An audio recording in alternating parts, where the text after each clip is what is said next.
Welcome to the Emotional Balance Sheet, the go-to podcast for parents with multiple kids, especially those with twins, triplets, or more, who are navigating the maze of modern family life and personal finance. Whether you're overwhelmed by education or retirement planning, parenting dilemmas, career transitions, or trying to define your purpose and plan, we're here to guide you with empathy, encouragement, and expertise. Hosted by Paul Fenner, founder of Tama Capital, a certified financial planner and parent to 4 kids, including a set of triplets. Our podcast is your ally in the quest for financial peace of mind, proving that money matters, but family comes first. Subscribe now and join our community of empowered parents at tamacapital.com.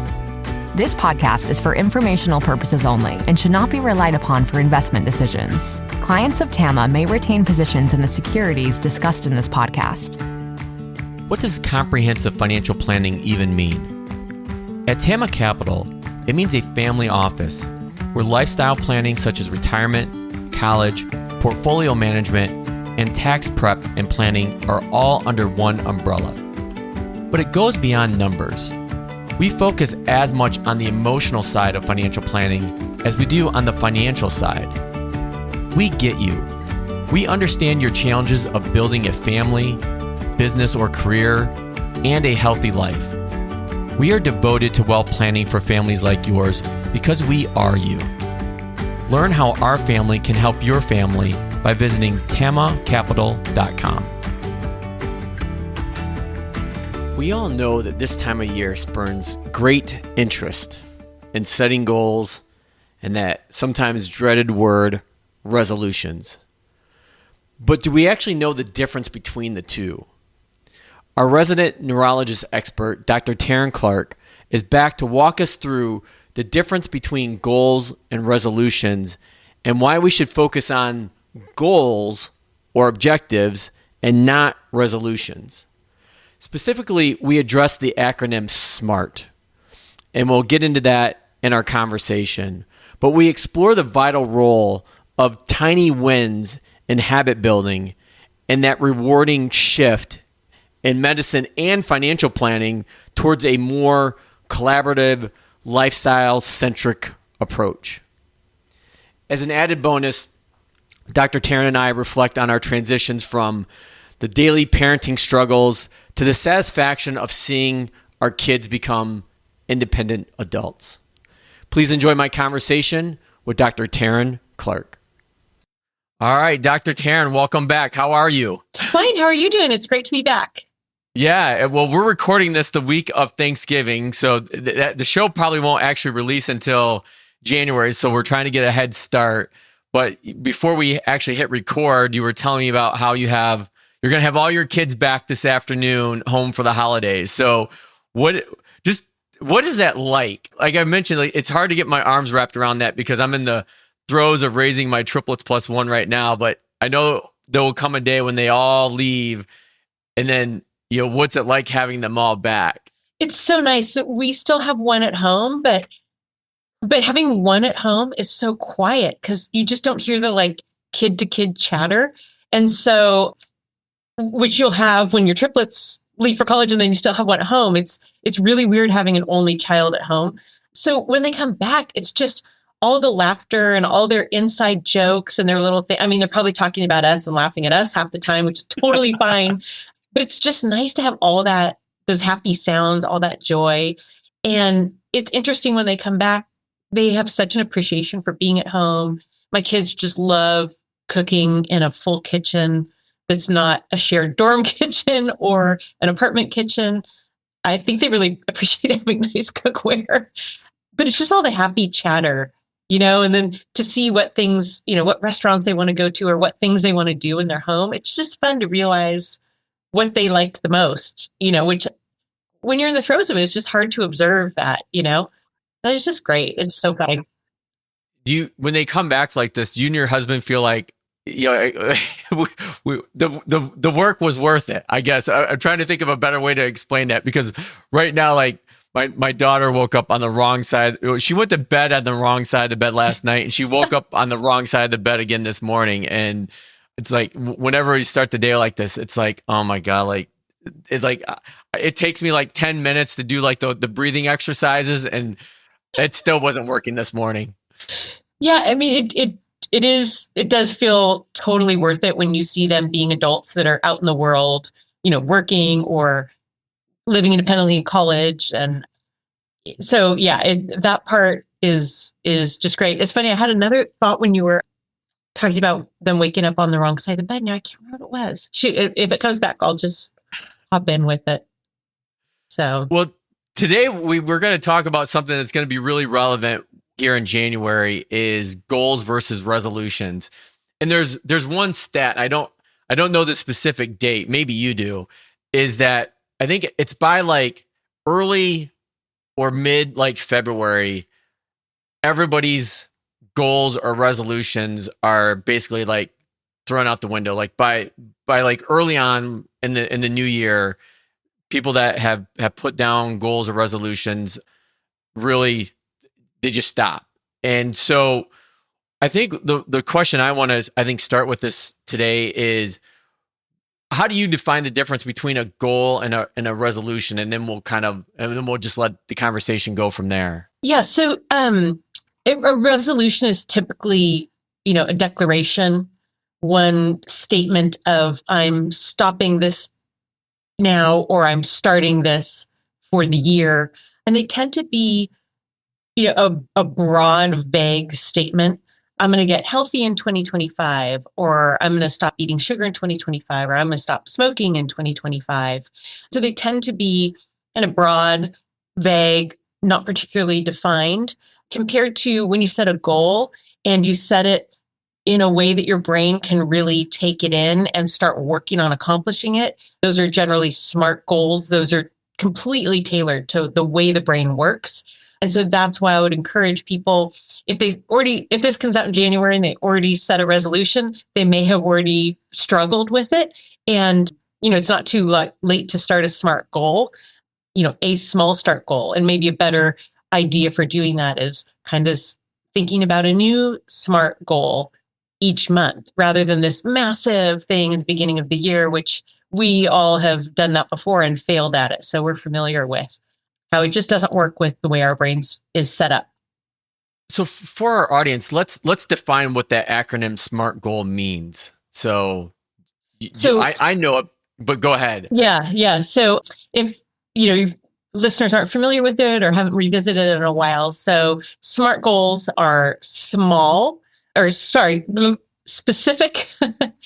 Specific goals. Instead of, I want to start exercising 2025, it might be, I'm going to take a walk 3 days a week starting tomorrow. So a little more specific instead of big and vague. And then M is for measurable. So that would be just taking this walk through this. It might be, Monday, Wednesday, Friday for the next 3 weeks, so that we know exactly when we should have accomplished that, or if we're keeping up on it. Could even also have a time of day. Could be right after breakfast or after my first cup of coffee, so that it kind of sets a little bit of a deadline.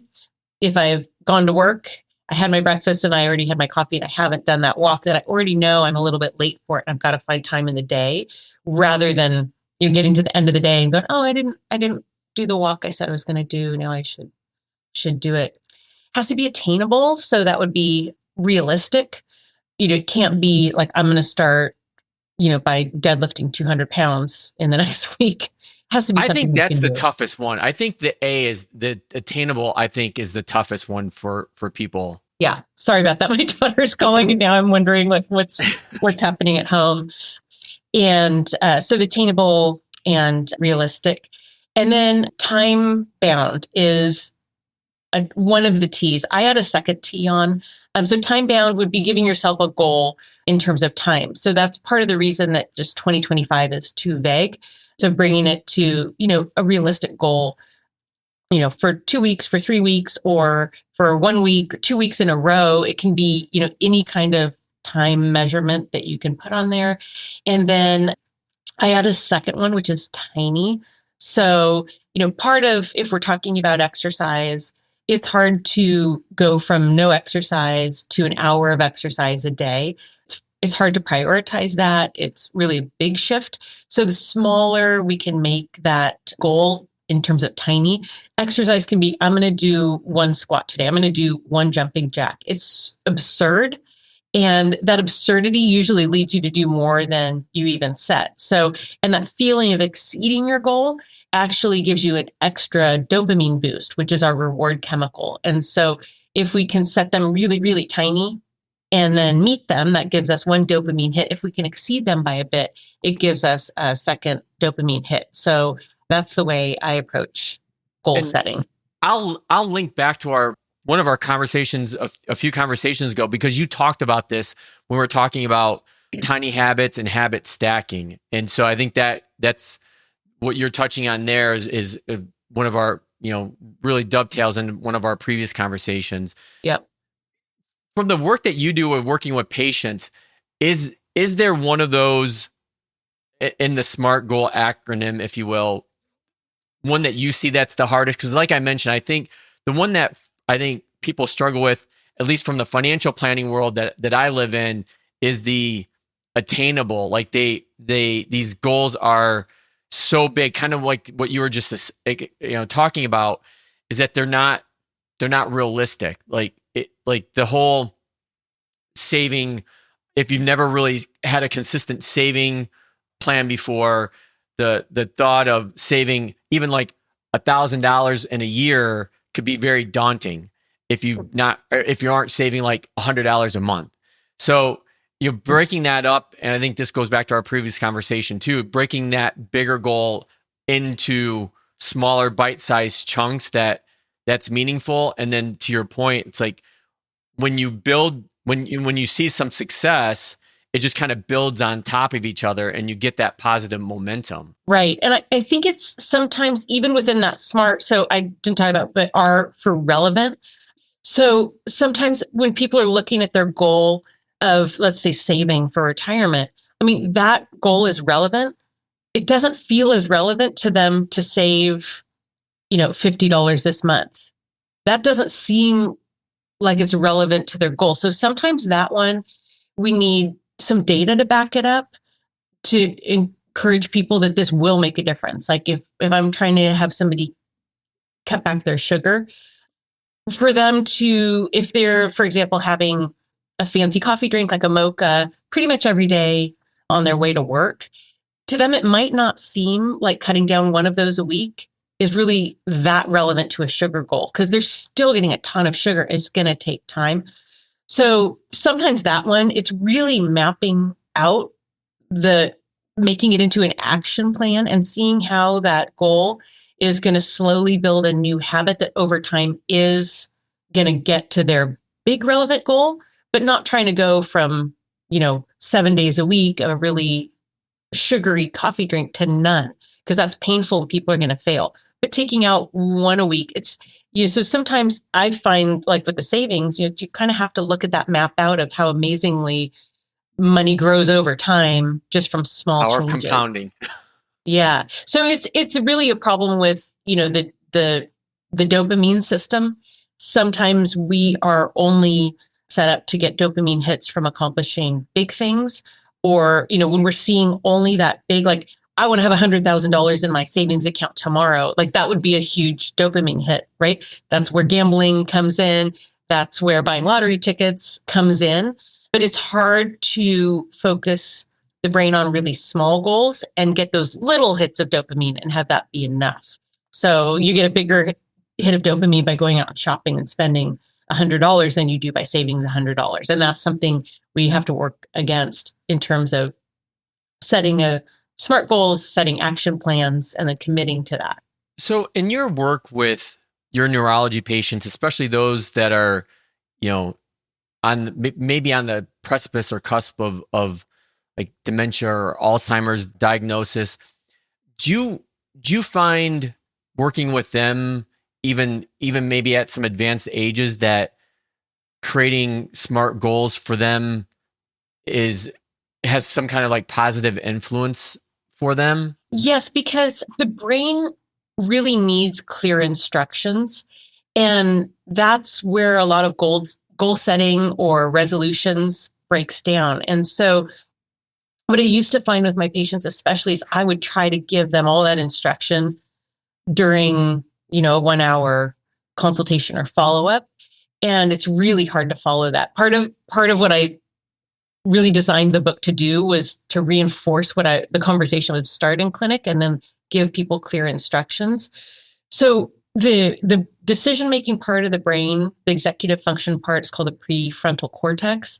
And when we just give a vague instruction of, really need you to cut down sugar to ease the burden on your brain, or I really need you to start exercising or socialize more, the prefrontal cortex has this vague instruction. And then every decision you're making, the prefrontal cortex is asking, does this fit in that? It's trying to define what that goal is. And it's constantly working to evaluate, does this fit in with that? Does this fit in with that? Does this fit in with that? And so if people give their prefrontal cortex a more clear goal to work with, I'm not going to have my mocha on Tuesday mornings. It's super clear. And it doesn't lead the prefrontal cortex to that decision fatigue that it constantly has to do. So the better definition we can give our brain to make and to accomplish goals and set new habits, the better. And so I found as a physician, the clearer instructions I could give my patients, it was the exact same thing, not giving them these vague, nebulous instructions, but, really a plan on pen and paper of how we're going to get to these goals and how we're going to build new habits. So, but I'm sure all of your listeners can relate to decision fatigue. We come across that in many aspects of our life. Yeah, I run into that a lot, kind of going back to the whole retirement, because retirement is such a big planning destination, if you will. And I think we've talked about this before, and I know I've talked about this with Alet Fishbach, who I've had on the show before, about this middle problem. So people are really excited at the beginning of a goal or journey, and then they're excited about the end and about what the destination can look like. But in the middle, that's where people lose a lot of that motivation. And ironically, I was just meeting with a family last night, and I had the same inclination, and I've really tried to change this about the financial planning process that I have implemented and worked with the families that I do at TAMA, is to try to not make it overwhelming. Because when people show up at my doorstep for the first time, there's typically a higher level of anxiety, maybe some trepidation, some fear. And so I'm always trying to work to bring that down. And I'm guessing that's kind of somewhat similar to when a patient shows up in your office for the first time and not knowing, really what's going on as far as their neurological health. Same way with these families from a financial standpoint. And so I know I used to do this. I used to overload them with information.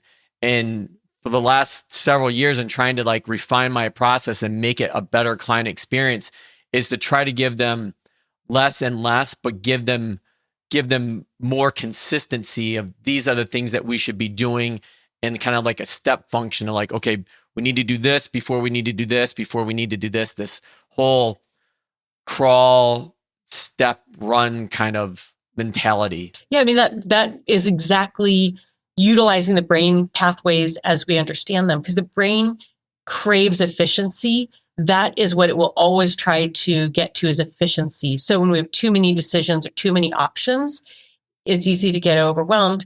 And so when we can give people a simple plan that they can follow and externalize actually some of the motivation into just steps forward that are prescribed, it can be really helpful, especially if it's consistent with their overall goal. But we can take some of that day-to-day decision-making out of it, which gets so overwhelming and is not a particularly efficient process for the brain. So that can sound a little paternalistic, but we can coach people to do that for themselves too, if that's the preference. But a lot of times people really want a recipe for success. It sounds like the same thing in financial planning as it is for improving their brain health. That's an interesting point you just brought up. Do you feel like in the work that you're doing with your patients, is you're more like a coach than anything else? Because I feel that way a lot when it comes to the families I work with, and being this partner with them on this not only financial journey, but lifestyle, personal journey as well. Because I think a lot of people still have this stereotype of, or this thought of like what financial planning is. And then when they show up in my office for the first time, or, meet me virtually, they're like, oh, this is not what I had in mind at all. It's completely different, usually in a positive way. But I wonder, in your practice as a neurologist, like how, if you have any inclination on how people view you as, do they view you as that coach and partner? I think there's been a huge shift in medicine from even when I trained. That was much more of a model of the physician kind of just instructing people, like, just take this medicine. This is what you're going to do. Not being even particularly responsible for needing to explain how it worked, why it might be beneficial. And now with the shift more towards what I do, which is more lifestyle medicine, my goal is to prevent disease more than to try to fix disease with medicine, especially in Alzheimer's disease, where our medicines don't cure Alzheimer's disease. It's really imperative to prevent. And we are in lifestyle medicine much more of a team working together, because I can't make those lifestyle changes for them. They have to make them for themselves, but we can come up with a great plan together, and I can support their lifestyle choices. And if there are some particular challenges, or if they fall into bad habits, we can work on that again. So it really has shifted. And I would guess that, you've seen a similar shift in financial planning, where it might be that you'd give an advisor your money and they would just do some magic in the background with it, and then you check how it was. I think that's honestly what people. What people think of when they think of a financial advisor is just that. It's like the person that manages my portfolio, or picks the stocks or whatever. And there are people out there like that, but I think that's a very common bond between the two of us is how we run our practices in completely different fields. But then there's also a lot of overlap too, where that it's more lifestyle / financial planning than it is, just the portfolio management piece. And like what you just explained, and in your practice in medicine, there's this lifestyle piece that needs to come, in front of or in conjunction with the actual medicine, if you will, because like you just said, when it comes to Alzheimer's, dementia, mental health, it's more of a prevention game than it is a here's a pill to take solution game. Exactly. It is interesting how the two fields have kind of morphed in the same way, and what's effective for success in both of them is teamwork and coaching. So have you enjoyed that transition in your practice? I have loved that transition. Yes. I mean, absolutely. I love it as a patient, because I like being empowered to, be in charge of my own health and see the differences I make, or the changes I make result in differences in my health.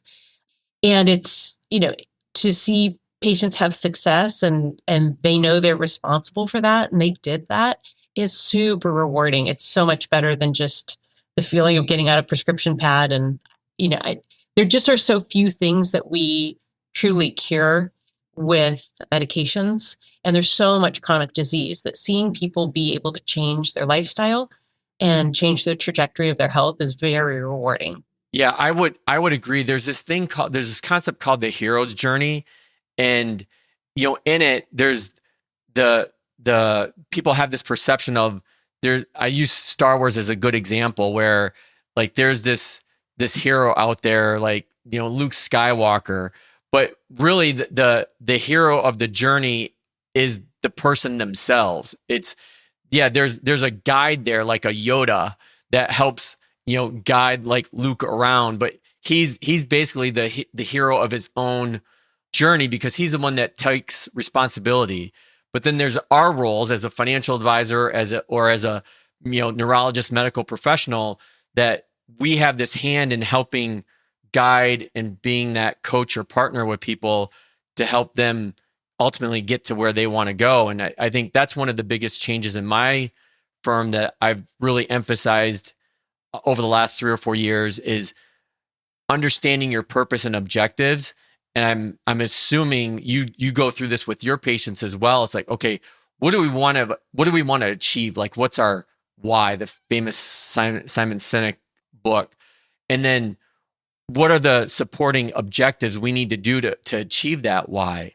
And I've found that in the realm of financial planning, families that really have a solid idea of what their purpose and their objectives are go on to have tremendous success, not only financially, but personally as well, because they know what they ultimately want to achieve. And I'm just helping them bridge any gap between their personal life and their financial life. Yeah, it's also a lot like parenting.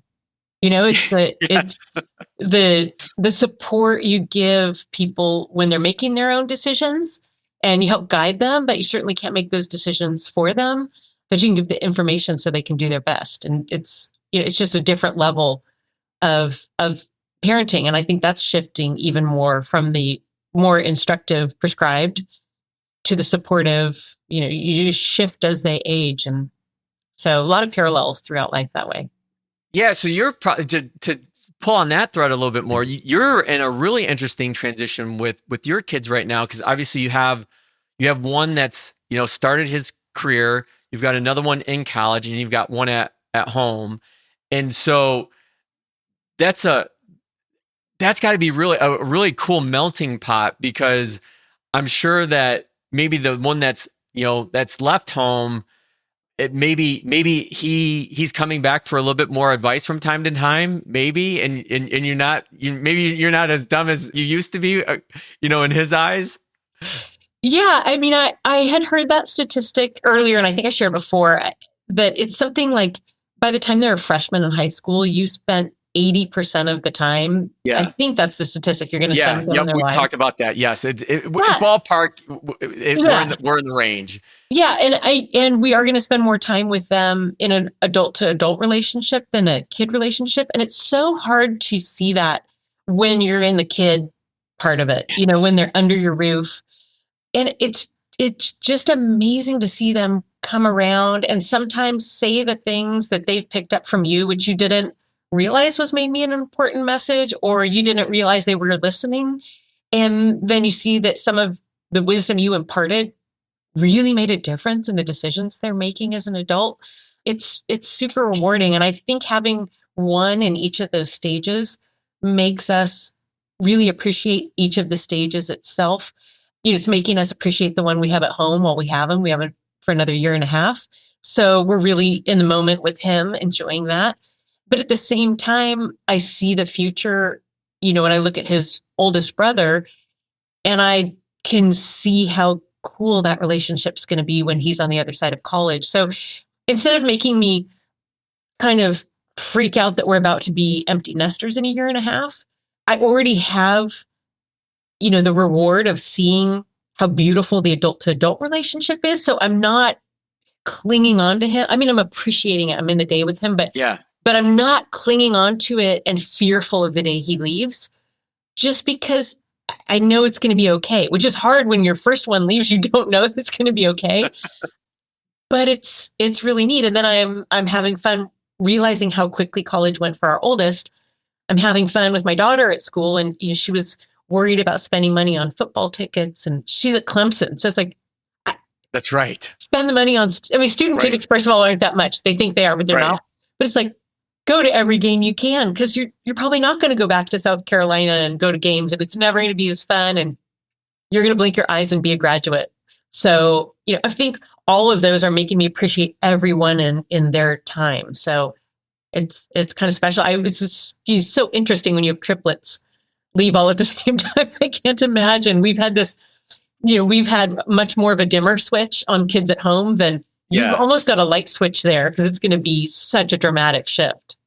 Yeah, it's definitely going to be interesting. I was actually having a conversation with a friend of mine that he had twins about 17 months ago. He had a +1 first, and then he and his wife decided, okay, let's just try to have one more, and then they got the twins. But yeah, I try to think of that as well, and it'll be interesting to see, like, what they all decide to do, meaning do they all three like go away? Do one maybe stay local because we're here in Metro Detroit and there's lots of colleges around or universities.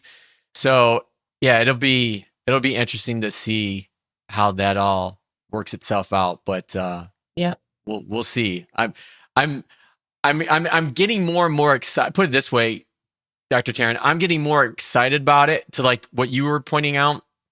Like, I'm not clinging to it like maybe I used to. I know there's things I'm certainly going to miss, about not having them home. And then I know there's things that I won't miss about having them home. So it'll just be the life transition and stages that we all go through as parents. So yeah. But this is why I love having these conversations with you, because we initially started off talking about goals and resolutions, and we make ourselves back to parenting and lifestyle planning, which is great. So yeah, like I said, I completely enjoy these conversations. I know our audience does as well, because the feedback's been great. So I hope everyone out there has a great holiday, or had a great holiday by the time that we release this show. But Dr. Teryn, thank you so much for being on again, and we'll look forward to the next conversation. Yeah, I'll look forward to it. Happy 2025.